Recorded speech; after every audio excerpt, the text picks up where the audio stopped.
Well, this week, more than 1 million residents in the Carolinas have been forced to evacuate ahead of Hurricane Florence.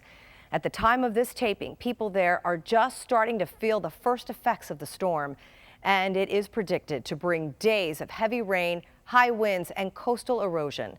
It's a scenario residents here in South Florida are all too familiar with.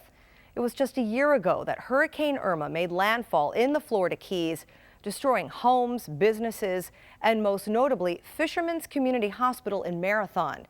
This week, we met with hospital officials there for an update on the efforts to rebuild. We were a total evacuation zone. We couldn't keep patients here. We couldn't keep the hospitals open. The first 72 hours, the Florida Keys had no hospital.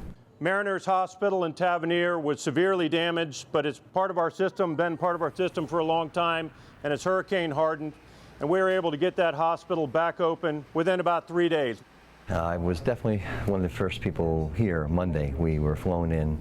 The Mariners had the water damage, but you could see the structure was sound and we would be able to be up and running fairly quickly, which we were. Fisherman's Hospital was a different story. Not hurricane hardened, and it was severely damaged, and we quickly realized we would not be able to open Fisherman's Hospital in its current form. It was just not a safe environment any longer. It wasn't a place that patients could go and be treated. When Baptist bought Fisherman's Community Hospital, they knew they had to do restorations and they had plans to build a better, newer hospital. So we were all very concerned about it after the math.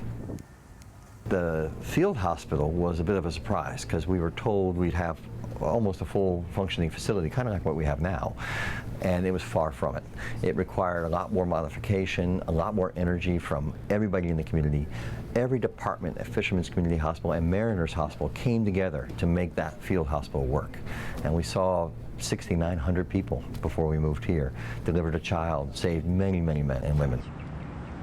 When we moved here to the modular unit, we really relied on Marathon Fire Department to protect our community and protect our patients, because that was a transition. And now that we're here, it's a much stronger facility. We've already seen 700 people. So we're seeing about an average of 700 a month. We have the inpatient, we have outpatient that will soon be open. We're waiting for some key components. When that happens, we'll be not quite full functioning hospital, but as close as possible. Now, with the help of the community and with philanthropy, Baptist Health is well on its way to designing a new replacement hurricane hardened for Fisherman's Hospital.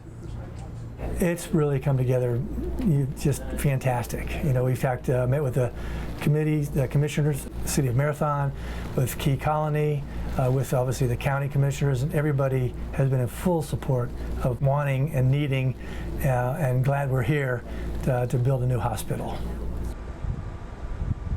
You can never be too prepared, but I think communication within the community was paramount. Without that communication, everything would have fallen through. Without the drive of the community, of our neighbors, of our leaders, we would have been lost.